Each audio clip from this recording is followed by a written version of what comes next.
in my freshman dorm, these guys hung a big poster that said, kill them all, let God sort it out later. I honestly like completely banished this from my memory, right? So this is kind of a therapy session, I guess. I'd forgotten it until a friend brought it up a couple of weeks ago. And I was like, wow, yeah, that actually was really challenging and confusing for me, and I know for many other people from the MENA region, because I have cousins in Egypt, in Syria, in Lebanon, who I knew would be impacted by anything that any U.S. intervention in the region that was built on a logic of dominance and destruction.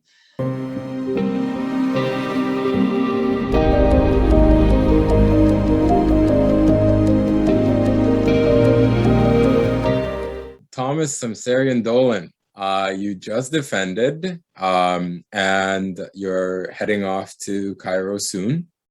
Yes. And I'm so glad I got a chance to speak with you for Egypt Migrations. I'm very happy to be. Thanks for having me.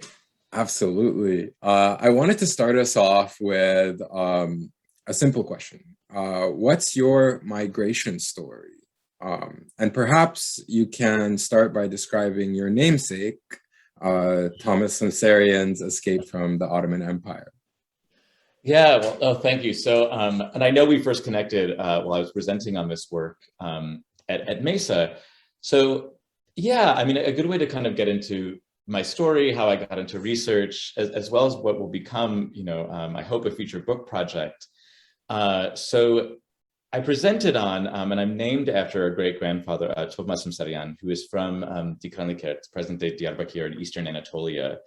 And what I presented on at MESA was trying to think about like the complicated dynamics, modes, and means by which Armenians fled the late Ottoman Empire, right? And he actually comes to the States quite early, prior to the genocide, but without getting into too many details, because there are Ottoman prohibitions on Armenian migration that are kind of come and go in the course of the 1890s and early noughts. There are prohibitions on migration. There are, with the caveat that people can migrate if they denaturalize, or if they go to the States, become citizens and come back to the Ottoman Empire, they are then denaturalized as American citizens. So it's this window into this really complicated moment of really it's imperial governance, right? And kind of like, identity and citizenship formation that my namesake, the person I'm named after, gave a little bit of a window into. So my Armenian ancestors come from Diyarbakir, Aleppo, Fenese, which is a city kind of in south central Anatolia. And the last one actually, Nishan, grows up in Cairo. So my story is sort of like a kind of traces a crescent, an arc of formerly Ottoman worlds, basically from the far east of Anatolia to Cairo, from which my progenitors came to the States, by and large. And as you can imagine, their relatives and their family members kind of were dispersed in even kind of broader literal from Yerevan to California, where Thomas actually ends up passing in Fresno, where basically everyone from Dikranlikert ended up in either Jersey City, Fresno, or Cyprus. So I'm kind of, I got into my work, and in this particular project, I was tracing what do these migrations help us see about modernity, and particularly about modern state governance that I think is often obscured, or often not really interrogated deeply in a Middle Eastern context. Yeah, and your migration story. My migration story. Okay, so to further confuse matters, and this again also kind of explains how I got into my research. I was actually born in Bermuda, really by happenstance, because my parents were there both for work and for pleasure. They've been going back and forth, as you can guess. My mother worked in tourism, my father worked in insurance. So Bermuda. So I was born there, and I remember as a kid, my grandfather Haig, Thomas's son, took out an ad, took out an ad in all the Armenian papers. I was the firstborn son. We can talk about like gender dynamics and certainly some degree of chauvinism within Armenian communities another time, but I was like the oldest son, took out ads, and then in some local paper, it was covered as Well, I can either be prime minister or president, right? So I could either be prime minister of the UK or president of the United States. These were actually the only career paths available to me, right? So I think many of the listeners will probably appreciate we're setting the bar high in these Middle Eastern migrations, right? Like you either are president, prime minister, or doctor, lawyer, not even engineer. That was off limits for me too. And it kind of, I bring that up because later in life, I actually learned it was a little bit more complicated, right? In that both the UK and the United States are actually pretty stingy and careful about who they give citizenship to, right? Technically, by virtue of my birth, and this will, ruin my chances of becoming president, so I'm sure this shouldn't be recorded, but because I wasn't born in US territory, although I was born to US citizens, I inhabited a similarly kind of gray area in terms of particularly the presidency, because you are meant to be born in American territory. You may remember this was kind of an issue for McCain, where people have kind of tried to contest, well, where were these presidential candidates born? Was Obama actually born in Hawaii? Was McCain actually born like on a military base? So I found actually that these questions of citizenship and like belonging and identity were so deeply rooted in my own experience of like self, or like the questions that you ask as a kid. Well, where are we from? Where am I from? What is my story? What is this? What does this mean? This like passport I have, what is this, what does this other passport mean? Really, we're kind of so deeply ingrained and so much of a part of how I tried to make sense of the world, I guess, or I couldn't make sense of the world, that in some ways I feel like I've been doing sort of my project or sort of this work my whole life. I just now found an outlet, where it's not just navel gazing or like therapy sessions, right? It now is like, it's an academic venue, it's an academic project. But I mean that quite seriously, that these questions of belonging, home, citizenship, and the right to have rights are really, I think, germane to many, many peoples from the MENA region. And they certainly animate my own sense of justice, my own sense of humanitarianism, although those words are kind of loaded and sometimes problematic. But certainly they're the ethos, I think, that drives a lot of my scholarship. And ideally, it's work, or it's sort of gesturing towards a means to greater liberation, greater inclusion. And everything that you're describing actually leads me to my next question. A terminology that you use, Trans-Imperial Race Craft. And I feel like much of what you said touches on it. And I want to ask you to help to explain that terminology a little bit more. I got there through kind of a few big channels, or noticing a few big tendencies in scholarship. So first, and this I think actually comes back to this sense of memory and loss, in that to me, or sort of in my sense of how I was raised, the stories I was told, and how I kind of understood my own, again, Armenianness, for lack of a better word, right, was in relation to loss, but it was loss of a particular time and place, right, and particular Armenian life worlds, right, that existed in this, right, cosmopolitan Ottoman context. So that's the first thing. So I was like, for me, I was constantly thinking with the Ottoman Empire. I was constantly aware of this political formation, right? And I noticed that, well, American studies and ethnic studies talks about empire all the time, but really didn't talk about the Ottomans.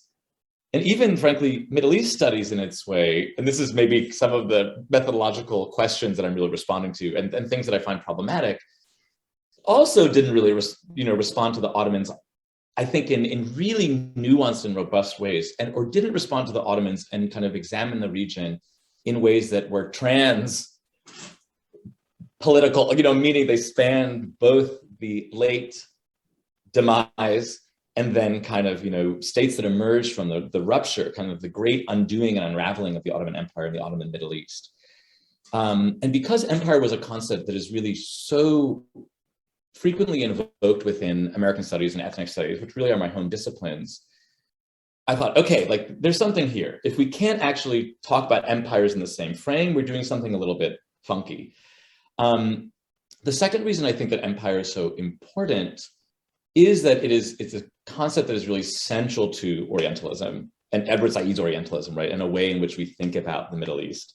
And what I found in my research, in large part because I study Edward Said, because I write about him in the context of the kind of Arab American milieu in which he produced his work, I noticed that really Said produces a definition of empire that, there are myriad critiques of Said, but I noticed there weren't as many critiques of a definition of empire that assumes empire is overseas, Euro-American, at a particular moment in time, right? So in other words, I noticed that Said produces a kind of idiosyncratic definition of empire that really examines, and this is his archive, and this is something he owns up to, right? Although many people have critiqued him, you don't do enough Russian, you don't do enough German. He actually talks about, he kind of buries this, but in the Spanish Introduction to Orientalism, he talks about, actually, I should have done more Spanish and Portuguese stuff, right? I think this is lost, for many English language readers or many American scholars who, okay, this will also get me in trouble, don't really read Said very carefully, and certainly aren't reading Said in translation. But I noticed, part of why we're not seeing Ottomans is because we use Said as a starting point in thinking about empire, but that's only a particular kind of empire. And for many of, for Armenians in particular, as well as many other peoples in the region, this doesn't tell the whole story, right? We actually should be thinking about, contiguous land empires, right? Like the Ottomans, like the Russians, like the Iranian empires, the Persian empires. This is actually really important, right? Or if we think of a longer continuity of empires, that kind of has been I would say, frankly, it's the most common political formation in the region. We could really trace continuities that go even further back to get to the kind of trans-imperial or the trans part of this. I noticed some really fascinating collusions and linkages among various empires, right? So something which, in looking at a figure like Calouste Gulbenkian, who is the subject of my first chapter, so he's a very, very wealthy Ottoman who's born in Istanbul, begins his career actually in Baku, which is then part of the Russian Empire, emigrates to London, and then, as some of your listeners may know, works to help create like the Euro-American consortium that develops oil in the Middle East, right? Through Turkish Petroleum, then what becomes Iraqi Petroleum. So, okay, I was like, wait a minute, this guy is interfacing with a lot of different empires, right? He is someone who, again, and this is not to cast any kind of value judgment on him, which I think is another methodological problem that we often project onto the past. Somehow he's navigating and moving between these empires that, again, was the dominant political formation throughout his life, regardless of where he lived, whether he was living in the Ottoman Empire or as with much of his life in Europe, it was empire actually that he was working with, not nation states. Yes, he does have some, dealings with the nascent and briefly lived Armenian Republic prior to its absorption from the Soviet Union, but really empire is what he's working with. And I found that, there's a lot more convergence, right? And a lot more cooperation between these empires than I think we generally give credit or generally are kind of looking for. So yeah, that's kind of where I got into this trans-imperial, piece. And in terms of thinking about, my namesake or even thinking about Gulbenkian, I noticed these, again, kind of troubling cooperations and collusion between the Ottomans, between Americans, who actually cooperate and agree to denaturalize Armenian Americans who go back to the Ottoman Empire, for example. And it's really fascinating in the archives in that you see literally the US empire accept an argument from the Ottomans that is mobilizing American race crafts, mobilizing American racism to say, okay, we should denaturalize Armenians, not because they're European, not because they're white, as I think often we talk about many Middle Eastern Christians in ways that are incredibly inaccurate, and I think, and flattened and not really nuanced. But Ottoman diplomats argue that Armenians are actually like Native Americans or like the Chinese, who are these problematic alien immigrants, who are primitive and backwards and need to be managed.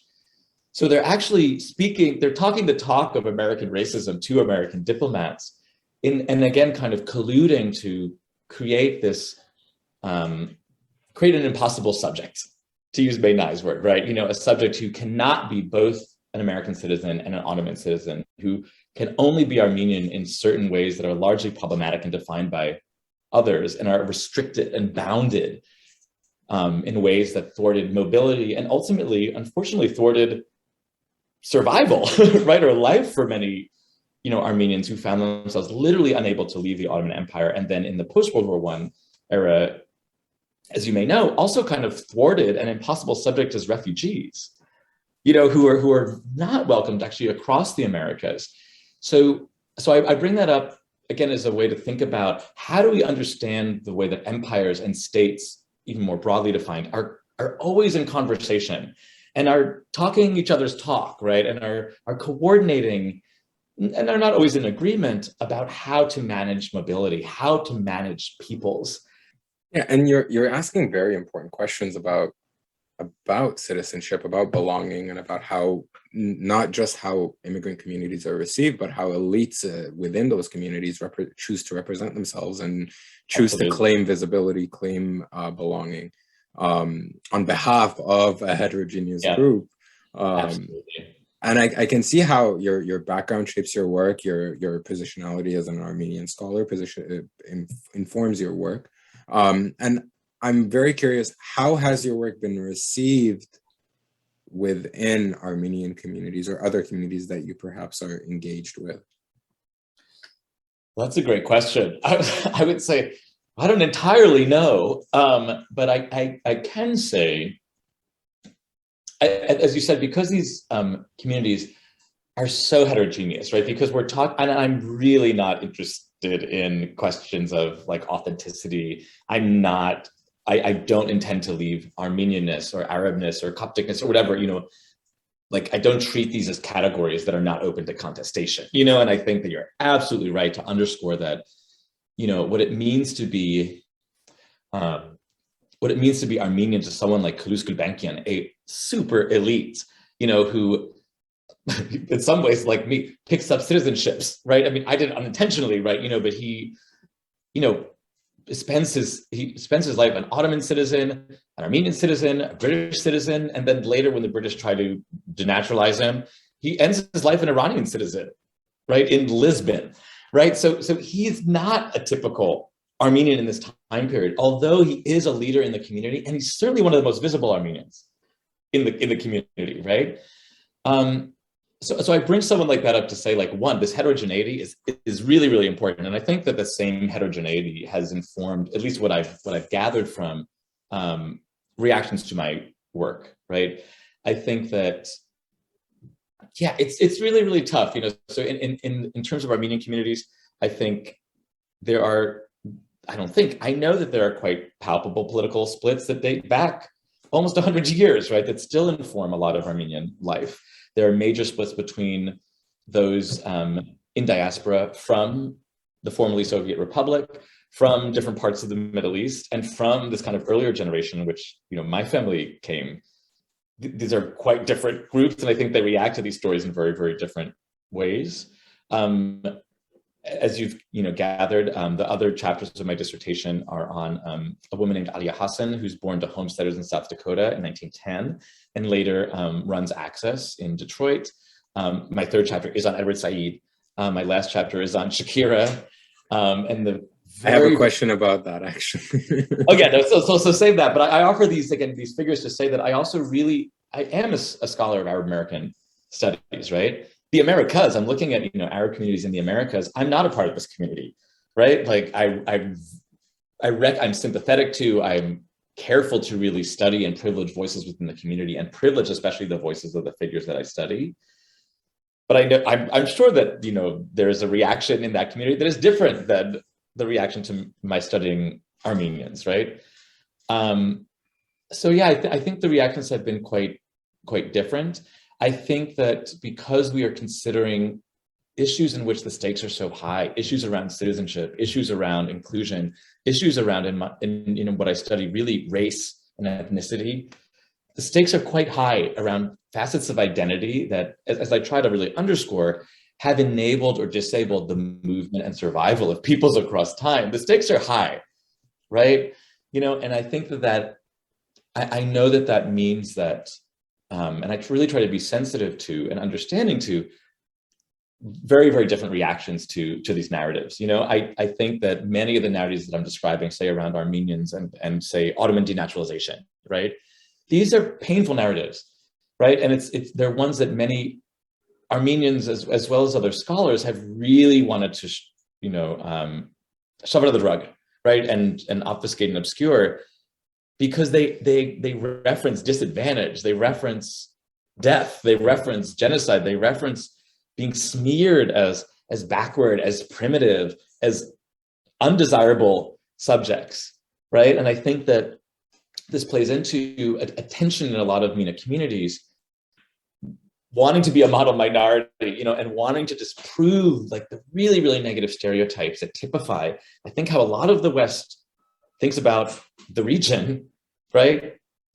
While at the same time wanting to acknowledge and fight against those stereotypes, because they're both unfounded, and frankly, because we should, as far as I'm concerned, all be fighting racism, wherever it rears its ugly head and however it rears its ugly head. So I think that there's a real, it can be a fraught space to both underscore these stories and say that we should dismantle them, but we have to bring them to light in order to understand how racism functions, while at the same time not jeopardizing communities or undermining what can be really salient parts of people's identities.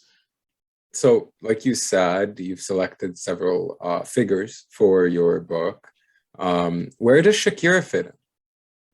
Yeah, so Shakira is, well, there are a few ways I could explain this. The first would be, contrary to I think what a lot of people believe, I know a lot about Shakira, and I like Shakira, and I really do respect Shakira. She has done a ton of work as a humanitarian, and as a philanthropist. So like, I really do think that her heart's in the right place. She's come out against the Muslim ban. She's come out against, anti-immigrant sentiment, anti-Latino sentiment.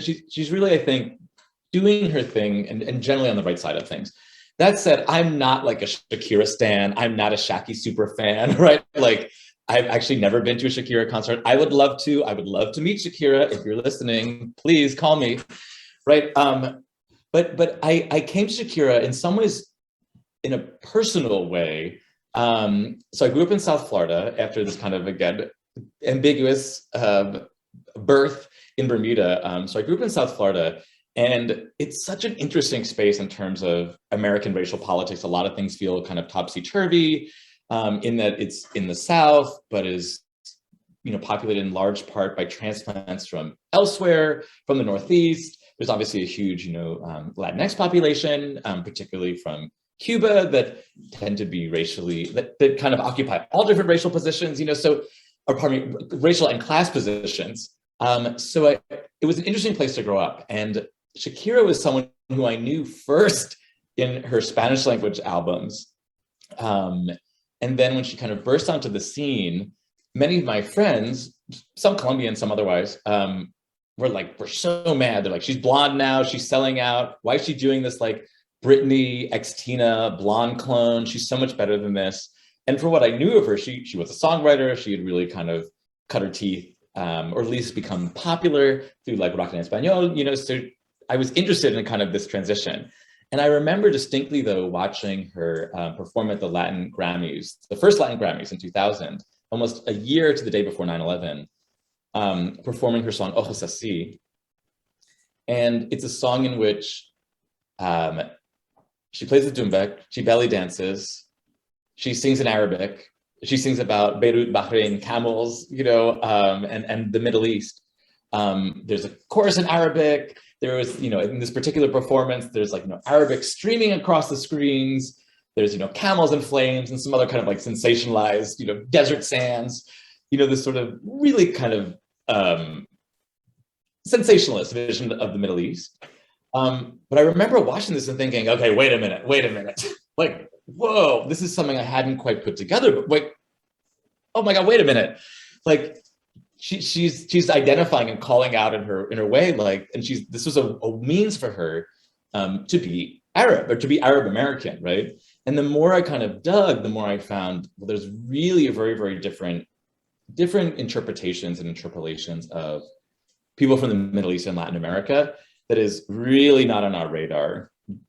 I don't know about the Canadian context, but certainly in a US context, some journalists talk about Shakira as being of Lebanese descent. Many didn't. And I was like, wow, this is interesting. Like, there's something here. I remember as a kid being like, oh, like, I sort of see myself in Shakira, first off, but there's something interesting happening here. There's a tension. And in the 20 years since, I found, again, this another problematic but fascinating erasure of someone like Shakira, or someone who is singing in Arabic, has a name that is undeniably Arabic, identifies as Arab, was called Little Fairuz as a kid, samples Kulthum, like in her concerts, talks about the Iraq War, talks about, like anti-Arab and anti-Muslim sentiment, but somehow in a US context is still illegible and invisible as Arab. That's interesting, right? So she fits in as a means for me to think about, okay, so we have someone like Gulbenkian who ends up in Europe. We have someone like Ali Hassan, who is also of Lebanese descent, Muslim, Sunni descent, but ends up in North America. Someone like Edward Said, right, who is, Palestinian Protestant, who ends up really quite a lead in a place like New York. Let's examine what's happening south of the border. Let's examine what's happening in Latin America. And what I found is it is really interesting, but very different than what's happening in the US. So for example, this is a fun anecdote, but one in which there's real meaning. I went to Carnival in Barranquilla, where Shakira is from, several years ago, in the BC times before COVID. What I did there was I talked to members of the Arab Colombian community. I talked to the few people who are researching them, often in actually the north of Colombia, in Barranquilla, where the community is largest. And I observed how Arab social clubs were presenting themselves in Carnival. And kind of the most salient detail is that the Carnival queen was Palestinian Colombian and identified quite proudly as Palestinian Colombian, and wore a coin belt, when she performed, right? And I found the next year, it wasn't Palestinian, it was a Lebanese Colombian, who similarly kind of invoked an Arab past, an Arab ancestry through music, through dancing, through, again, her words and identity. And in the case of the subsequent year, also performed like an homage to Shakira that Shakira then reposted. And I was like, wow, this is so off many US Americans' radar. And it's also so interesting, telling, but also problematic that a woman like Shakira is interpreted solely as Latina, when that's actually not really how she's being interpreted in a Colombian context. So it's a way for me to both undermine US parochialism, right, and the ways in which we export our understandings of identity and particularly race onto the rest of the world in ways that really undermine and don't privilege local voices. But it's also a way to kind of think about, well, the Middle East is being constructed and being interpreted and being imagined by people across the world in ways that are really different than the US. We should consider quite seriously immigrant communities in Latin America, as well as Latin American governments and societies' reaction to Turcos, right, or Turks, as kind of the MENA community is called. We need to be doing more of this. Connecting the story across the Americas, I think, is an incredible contribution. And it leads me into my next question, in that, what do you find most rewarding about what you do, and what impact do you hope to have, not only in academia, but beyond? I'm intentionally aiming to and excited by the prospect of even the modest political goal that fewer people live in fear, and that people are able to live, survive, and thrive on terms that give them dignity, provide them respect, and provide them also the wherewithal to have lives that make them happy, right? That sounds so wildly idealistic, but that is, I think, at my core, a lot of what is driving this scholarship, and driving what is, again, kind of revisiting what are painful, traumatic, and as I said, exhausting stories. I really don't take it lightly that in thinking about the interview, I was like, okay, well, what are some important moments that I want to highlight? Certainly as a child, confused. In college, which happened right after 9/11, I started right after 9/11. I'm aging myself and also ruining my dating prospects. But I would say I'm young in spirit, but I'm really not. It was a moment in which there was this surge in interest in the Middle East, but in deeply problematic, ways that personally obscured Armenians, that included Armenia on the no-fly list, along with several other countries in the region. And I kind of banished this memory from my mind, but in my freshman dorm, these guys hung a big poster that said, kill them all, let God sort it out later. I honestly completely banished this from my memory, right? So this is kind of a therapy session, I guess. I'd forgotten it until a friend brought it up a couple of weeks ago. And I was like, wow, yeah, that actually was really challenging and confusing for me, and I know for many other people from the MENA region, because I have cousins in Egypt, in Syria, in Lebanon, who I knew would be impacted by anything that any U.S. intervention in the region that was built on a logic of dominance and destruction. I share with the figures in my dissertation, I think, a kind of knee-jerk, but also really pervasive humanism, if I can use that word, that is invested in, again, just helping humans, Yeah, and honestly, I'm very happy to hear about your idealism, because I'm not the only one. Well, now it's these are dark times. I sort of, in a way, it is a reactionary idealism in which I see in history, right? There are actually other ways of being, and especially when things look so grim, it has been some comfort to me to say, well, no, there are other ways that we can navigate the world, right? We are actually facing incredibly overwhelming and hopeless prospects, a global pandemic, a rise in authoritarianism and ethno-nationalism and violence, the prospect of climate, obliteration and oblivion, in our lifetimes. I think that if not now, I don't know when the time for idealism in some ways, right? Yeah, and you're heading off to Cairo soon, heading off to the AUC. Yes. So I'm curious, you've brought up longing and home and nostalgia quite a few times, and I want to know, within your family, your extended family, is there a sense of home when it comes to looking back on Egypt? Is there a connection to Egypt, to Cairo, that persists in memories and conversations? Yeah, so as I mentioned earlier, my great-grandfather Nishan Nersessian grew up in Cairo with his uncle Stepan prior to the genocide, right? And I didn't know the man personally, right? But in stories, and again, in the memorializing that my family has done, he certainly longed for Cairo, and actually lamented leaving Cairo and leaving his life there. And this feels almost as if it's airing family dirty laundry, but intended to marry an Egyptian woman, and then, especially after the genocide, faced real opprobrium from both his immediate family as well as the community in which you had to marry. There was a deep investment in endogamy, right, and marriage within, the Armenian community. Obviously, that changed. I am half Armenian, right, but there was real pressures, to kind of reconsolidate insofar it was possible from the wreckage and from the shambles of these lost Armenian worlds. So I'm really, really excited to be back in Cairo and excited to examine, again, this will sound incredibly bourgeois and romantic to say, oh, I'm excited to be back in this place where an ancestor once walked, but I am curious, really excited to see the place, and knowing that it is as you've talked about in your own work, it's a site, it's a space through which so many peoples have passed, and it's a place that has been home to so many, again, as I would argue, not so different, right? Or peoples, right?